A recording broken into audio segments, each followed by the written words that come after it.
అప్పుల బాధలు వెంటాడుతున్నాయా? అయితే 6 జేవిఆర్ వారి జాతిరత్నాలు ధరించండి. హాయ్, వెల్కమ్ టు మన టీవీ. నేను మీ మనోజ్. తుని ఘటన నిజంగా తెలుగు రాష్ట్రాల్ని కలిసివేసింది. ఒక 8వ తరగతి చదువుతున్న బాలికపై కాటికి కాలు చాపినటువంటి ఒక ముసలాయన చేసిన అరాచకం నిజంగా చాలామంది తల్లిదండ్రుల్ని కలిసివేసింది. మా పిల్లలు స్కూల్లో సేఫా కాదా అనే ఒక డైలమాలో కూడా తల్లిదండ్రులందరూ వచ్చిన పరిస్థితి.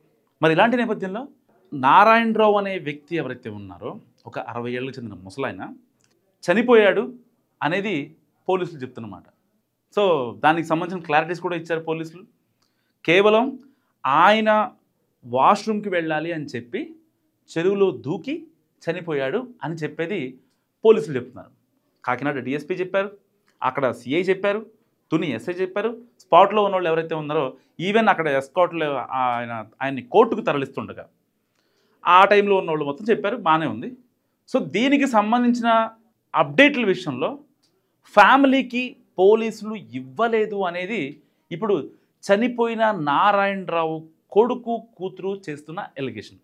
ఒక్కసారి వాళ్ళ బయట వినిపించే ప్రయత్నం చేస్తా, దాని తర్వాత మాట్లాడుకుందాం మనం. ఎవరైనా ఏమైనా చేశారా అనేది మాకు తెలియాలి సార్. అదే నేను ఎవరి మీద పోలీసుల మీద అనుమానం చెప్పగలను. నేను ఇప్పుడు పోలీసులు చేశారని నేనేం చెప్పగలనా? అదే సార్, ఆయన చనిపోయాడు. మాకు 10:30 కలా వచ్చి సంతకాలు తీసుకున్నారు. 6 గంటలకు ముందు ఫోన్ చేశారు. నేను ఉదయం పెడతాను సార్ ఎందుకని నేను అన్నాను. అయినా సార్ వాళ్ళు వినకుండా నైట్ 10:30 ఆ టైంకి ఫోన్ చేసి ఇంటికి వచ్చేసేసి నేను పెడితే కానీ వెళ్ళమని చెప్పి కూర్చున్నారు. నలుగురు వచ్చారు. ఏం చేస్తామండి, ఇలా పెట్టాం, సంతకం పెట్టాం. పెట్టిన తర్వాత కొన్ని మార్నింగ్ సిఐ గారు ఫోన్ చేశారు. 6-7 కా టైం కల్లా ఫోన్ చేసి ఇలాగా మీ నాన్నగారు ఇలాగా సూసైడ్ చేసుకున్నారంటగా అన్నారు. కానీ ఆ సూసైడ్ కాదు కదా, అది నైట్ 10:30కి. అదే అప్పుడు బాత్రూమ్ తీసుకొచ్చిన అతను బాత్రూమ్కి వెళ్ళి దూకిసారు అన్నప్పుడు మరి అప్పుడే మాకు ఇంటిమేట్ చేయాలి కదా అనేది. అదే మరి అక్కడి నుంచి తీసుకెళ్ళింది రూరల్ స్టేషన్ ఉన్నారు. ఆయన రూరల్ స్టేషన్ నుంచి ఇక్కడ టౌన్ స్టేషన్ తీసుకొచ్చారు. అక్కడ హైవే మీద విజువల్స్ ఉంటాయి, సీసీ కెమెరా విజువల్స్ ఉంటాయి. ఇక్కడ టౌన్ లోకి వెళ్ళేటప్పుడు ప్రతిదీ టౌన్ లోకి వెళ్ళినప్పుడు సూసైడ్ కాదు సార్, ఇది సూసైడ్ కాదు. టౌన్ లోకి తీసుకెళ్లారు. టౌన్ లో తీసుకెళ్ళినప్పుడు అక్కడ కూడా కెమెరాస్ ఉంటాయి. ప్రతి దగ్గర ఆ స్టేషన్ వరకు కూడా కెమెరాస్ ఉంటాయి. స్టేషన్ దగ్గర కూడా కెమెరా ఉంటది. అవన్నీ విజువల్స్.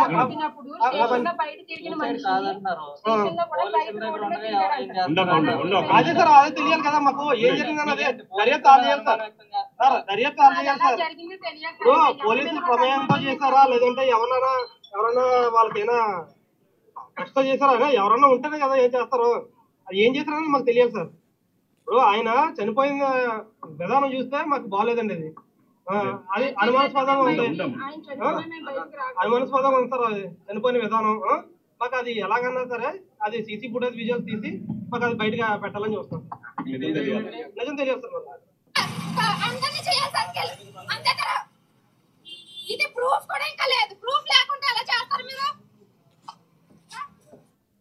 వీళ్ళ కూతురు ఇవిడ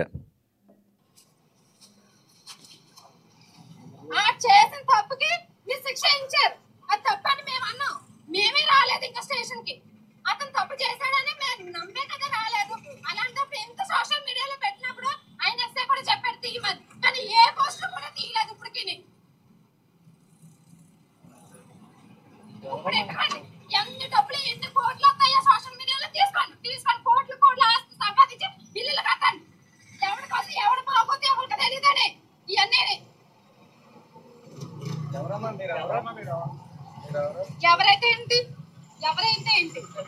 ఏ పర్సన్ రాకుండా అతను చూడడానికి, ఏ పర్సన్ రాకుండా చూడడానికి అది చెప్పండి నాకు. మా దగ్గరికి 10:37 టైంకి వచ్చారండి కానిస్టేబుల్ గారు.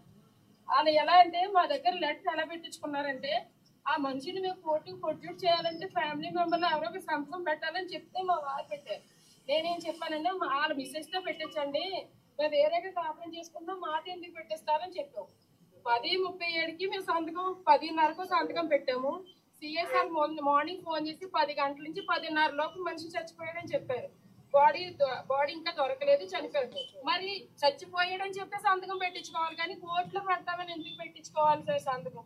మాకు ఆయనతో సంబంధం లేదండి. విన్నారు కదా. సో నారాయణరావు కుటుంబ సభ్యులు చెప్పేది ఏంటి? పోలీసుల మీద మాకు అనుమానం ఉంది, ఒకవేళ 5 గంటలకు అరెస్ట్ చేశారు, నిన్న మధ్యాహ్నం ఇన్సిడెంట్ జరిగింది, మధ్యాహ్నం అమ్మాయి స్కూల్ నుంచి బయటకు వచ్చింది, గురుకుల పాఠశాల నుంచి, ఇద్దరు కలిసి సపోటా తోటకి వెళ్ళారు, అక్కడ జరిగింది. ఒక తోట యజమాని తీసిన వీడియో అయితే ఉందో అది వైరల్ కావడంతో ఆయన ప్రజా సంఘాలు, ఈ మహిళా సంఘాలు అంతా అలర్ట్ అవ్వడం జరిగింది. దాని తర్వాత ఆయన అరెస్ట్ జరిగింది ఈవినింగ్ 5కి. సో 10 గంటలకి కోర్టుకి తీసుకువెళ్ళే క్రమంలో, జడ్జి గారి దగ్గరికి తీసుకువెళ్ళే క్రమంలో ఆయన కావాలని వాష్రూమ్ వస్తుందని ఆపటం, ఇదంతా కన్స్ట్రక్టివ్గా జరిగిందనేది పోలీసులు చెప్తున్న వాదన.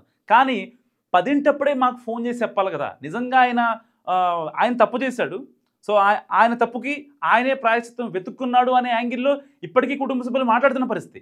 కానీ మధ్యలో ఎక్కడో ఏదో జరిగింది.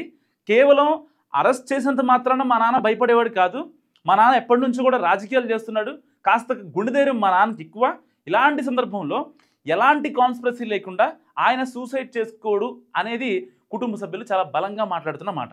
సో వాళ్ళ కూతురు ఏముంటుందంటే, మా నాన్న చేసిన తప్పే, మేము కాదనట్లేదు, ఆయన చేసిన తప్పు కాబట్టి దానికి శిక్ష వేయండి, కానీ అక్కడ మాకు జరిగిన మ్యాటర్ ఎందుకు పోలీసు వాళ్ళు సరిగా చెప్పలేదంటూ కూడా వాళ్ళ కూతురు కూడా మాట్లాడుతున్న పరిస్థితి. మరి ఇలాంటి నేపథ్యంలో అసలు మిస్టేక్ ఎవరిది ఇక్కడ?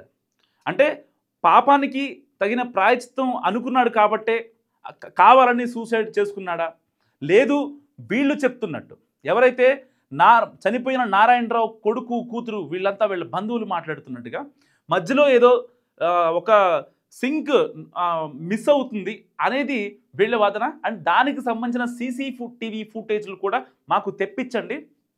నైట్ 10 గంటలకి తీసుకెళ్లే క్రమంలో ఒకవేళ ఆయన వాష్రూమ్ వస్తుందనో ఇంకోటనో ఆపమంటే, మాకు తెల్లవారుజామున 7 గంటలకు ఫోన్ చేసి పోలీసులు ఆయన చనిపోయాడు, మీరు స్పాట్కి రండి అని చెప్పాల్సిన అవసరం ఏమొచ్చిందంటూ కూడా వాళ్ళ కుటుంబ సభ్యులు మాట్లాడుతున్న పరిస్థితి. ఇప్పటిదాకా కాకినాడ డిఎస్పీ కావచ్చు, అక్కడ తుని ఎస్ఐ, స్పాట్లో ఉన్నవాళ్ళు ఎవరైనా కావచ్చు, వాళ్ళంతా మాట్లాడుతున్నది కేవలం ఆయన నేచర్ కాల్, లైక్ అంటే వాష్రూమ్ వస్తుందని చెప్పాడు, దాని తర్వాత మేము ఆపాము, ఆపిన తర్వాత ఆయన లోపలికి వెళ్ళాడు, 10 to 15 మీటర్స్ చెరువు, కోమటి చెరువు ఒడ్డు నుంచి లోపలికి వెళ్ళిన తర్వాత డెప్త్ పెరగడం వలనే ఆయన చనిపోయాడు. సో మేము వెంటనే మా టీం రెస్పాండ్ అయింది, రెస్క్యూ ఆపరేషన్ చేశాం, కానీ దొరకలేదు. డెడ్ బాడీ మార్నింగ్ దొరికింది, దాన్ని వాళ్ళ బంధువులకి ఇవ్వడం జరిగింది, పోస్ట్ మార్టంకి పంపించడం జరిగిందని చెప్పి కూడా వెళ్ళి మాట్లాడుతున్న పరిస్థితి. అంటే ఈ తప్పు ఆయన రియలైజ్ చేశాడా, లేదు బంధువులు చెప్తున్నట్టుగా దీంట్లో ఏమన్నా కాన్స్పిరసీ ఉందా? మీరేమనుకుంటారో నాకు మస్ట్గా కామెంట్ చేయండి. చూస్తూనే ఉండండి మహానం టీవీ.